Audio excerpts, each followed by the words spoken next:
plague, glass trees, loam, and olive trees. That's curious. And that there are mountains overlooking the Kaaba. Now take a look at every one of these references. None of these fit Mecca. Mecca is not in a valley. There is no parallel valley. There is no stream going through it. It only has one well, the Zamzam well. It could not have accommodated any caravans. It does not have tree, fields, clay, glass, or any suggestion of any olive trees, because olive trees only exist in the Mediterranean, 600 miles further north. There are no olive trees at all in the Arab Peninsula. So, all of these geographical references make no sense for Mecca. Now, according to Islam, Mecca is probably the oldest city in the world, because according to Surah 7, Ayah 24, when Adam and Eve, when they were up in the Garden of Eden, which is up in space, when they were thrown out of that garden, they were thrown down to earth. According to the traditions, it was Mecca that they were thrown down to. So it would be the earliest sanctuary for all of mankind. We also know in Surah 21 that Abraham is in Mecca. He is there, and he goes into the Kaaba and he destroys the idols.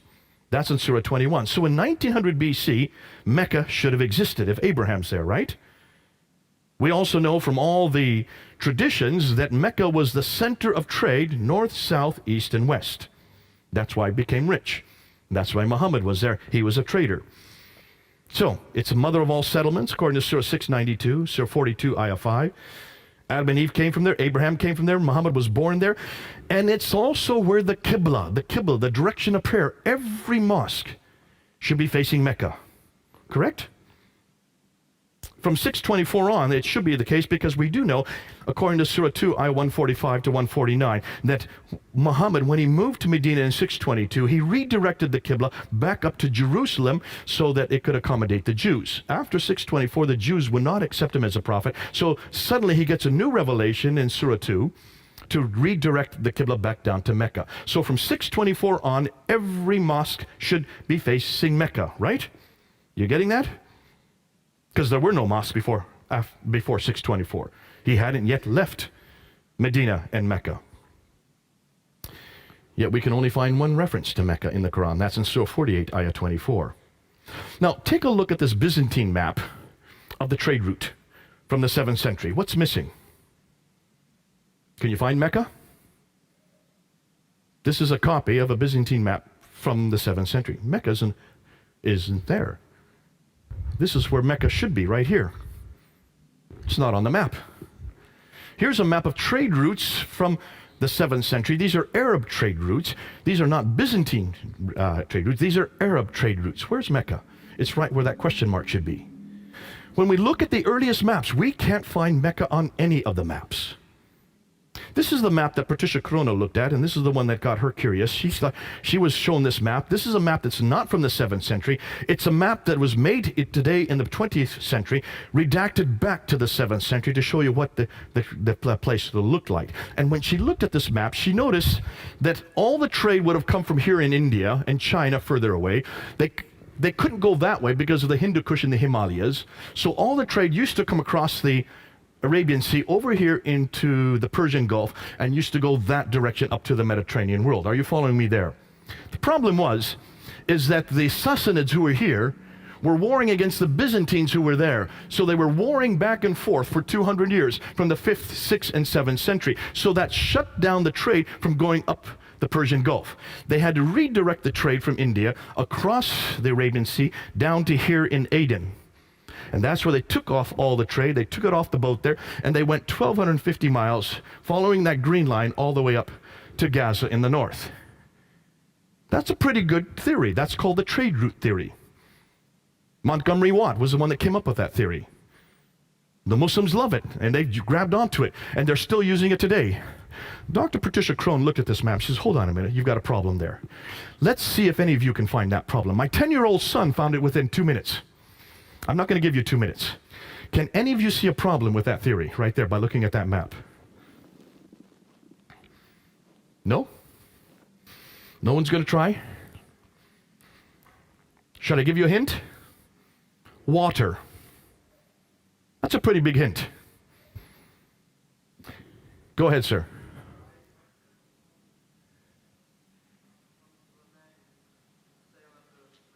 Give him a hand. He's got it. You're as good as my 10-year-old son. That's true. If you're on boat here and you're coming across the Arabian Sea, why would you take off all the goods here?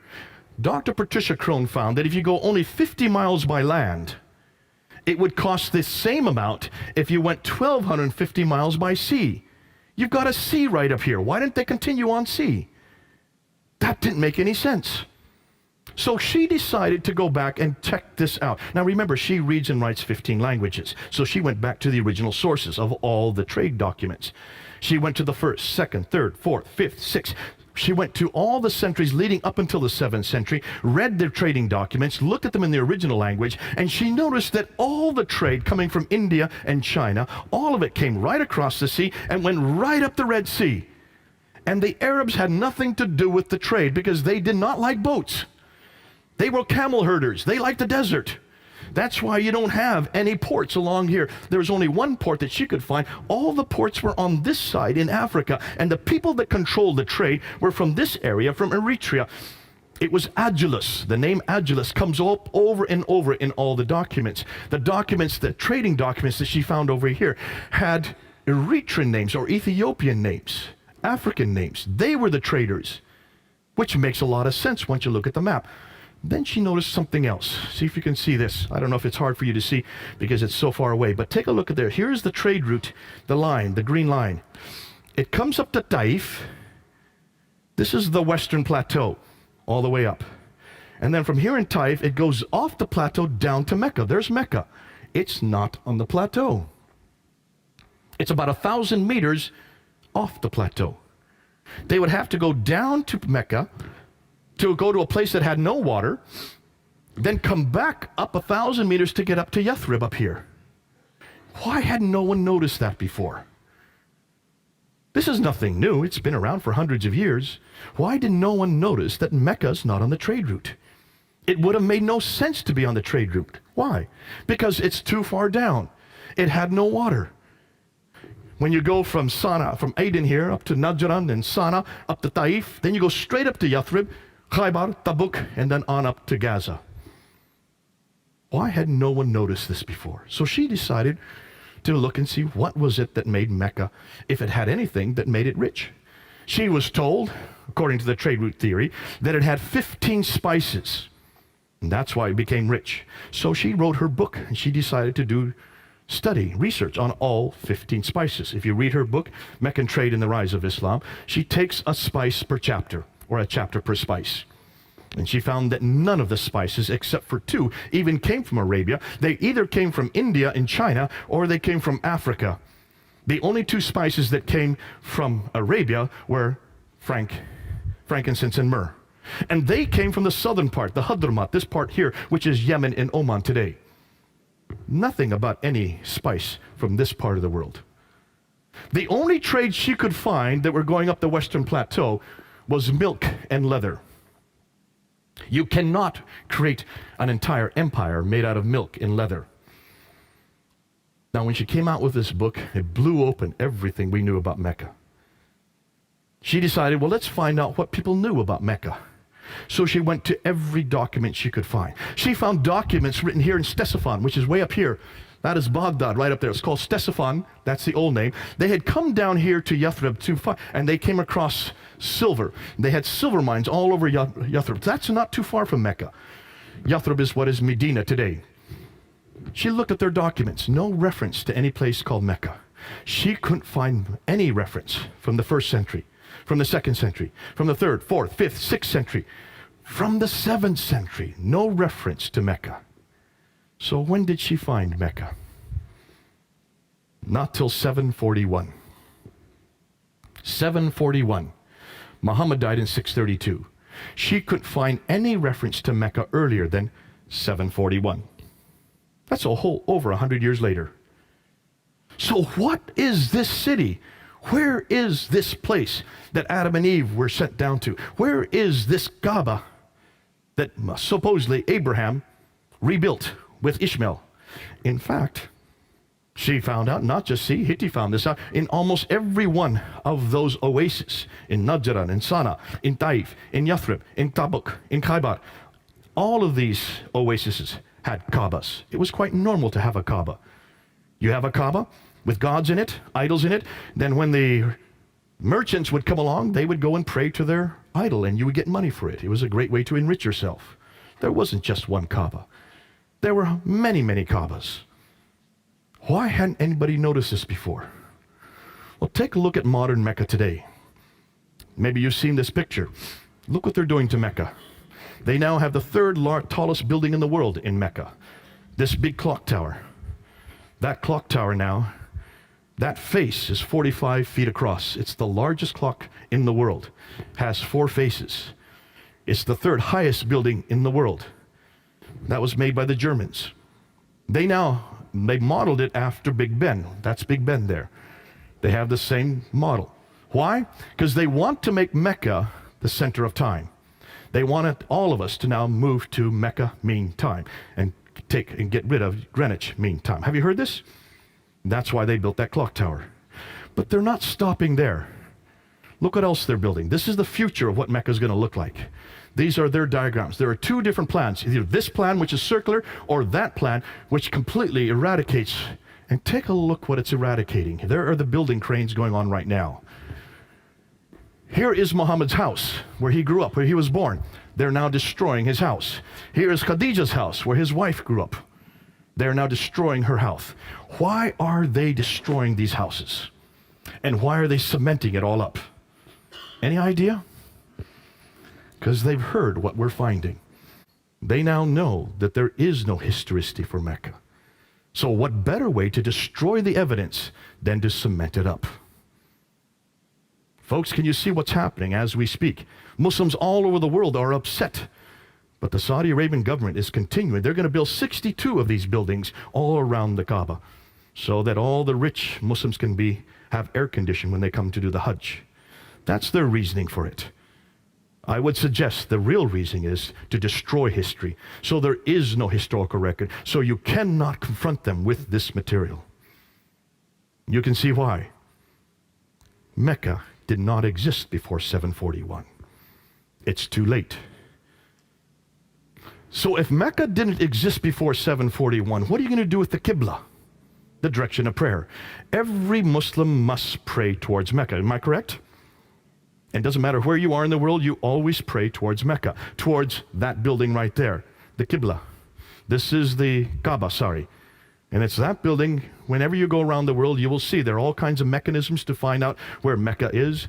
That's in every mosque. You'll find a mihrab, which is a little niche in the wall that always shows you the direction of Mecca. I remember not too far from here in Cricklewood, they have taken over a nice, beautiful church, a brownstone church, and they invited me to come in. They threw out all the stained glass window and replaced it with plexiglass. And then the imam wanted to show me, see, we've taken all the pews out and put down rugs. And now, Mr. Smith, now we have the Qibla going in this direction. He says, now we have corrected the church. It is now facing Mecca. They put a mihrab there in the wall over at the side. They wanted that for my own benefit, to show me that. When you go around, when I was in Malaysia, in my hotel room, in every hotel room, they had the Qibla in every hotel room. You can now use these objects to find the Qibla. You even have an app on our phones now to find where the Qibla is. Doesn't matter when you are, where you are in the world, you can always know where Mecca is. In Surah 2, Ayah 143 and 145, the direction of the Qibla was then redirected down to Mecca. That would be in 624, the date they give. But here's the problem. Archaeologists are having a difficulty. As early as 1905, 2 archaeologists, one called Dr. Creswell and Dr. Fedavadi, in 1905, were traveling in that part of the world. You can't go there anymore, but back then you could. And they were looking for the earliest mosques, and they wanted to go to find these mosques that were in the 7th century. So they went to mosques, one mosque in Wasit and another mosque in Kufa, which is in what is today Iraq. And they started digging down to the different layers till they got to the original floor plan of these 2 mosques. And when they found the original floor plan of both Wasit and Kufa, they noticed the Qibla was not facing Mecca. It was facing directly west. When they went to Egypt, outside Egypt is Fustat, the garrison town. When they went to the mosque in Fustat, just outside of Cairo, when they dug down to its original floor plan, they noticed that the Qibla was facing east. It should have been facing south. It should have been facing down here. But Kufa and Wasit were facing that direction. Fustat was facing this direction. So they said in 1905 it must be facing Jerusalem. That was their conclusion. And when I first found out about this back in 1994, even my professor, Dr. Hotting, when he brought this up, I raised my hand and says, well, what's your conclusion? He says, I don't want to come to any conclusion. I've already lost enough Muslims here for my class. I said, you've got to come to conclusions. If the earliest mosques that we've been able to find are facing west and east and not south, then it looks like we have a different Qibla. He would not, in class, say any more. But you can see immediately, if you look at the map, there's a problem here, isn't there? Now, Jarkey of Odessa in 705 also said that the Qiblas. So from all this it is clear that it is not to the south that the Jews in the Maghreb, Maghreb is the name for the Arabs at that time, in the regions of Syria prayed, but towards Jerusalem. He thought it was Jerusalem as well. He was actually wrong. Dr. Dan Gibson decided to pick up this argument. He had read about it. He'd heard about the debate I had had on it. He also knew about that this was a problem. He saw also that there was a problem. So he decided to do something that no one else had done. He decided to look at all the earliest mosques, but you can't go to the earliest mosques today and see where the Qibla is because they are all facing Mecca. Every mosque is facing Mecca, anywhere in the world. So he decided to use satellite technology to look down from space, to look and see where the original floor plans for all these mosques were. And guess what he found?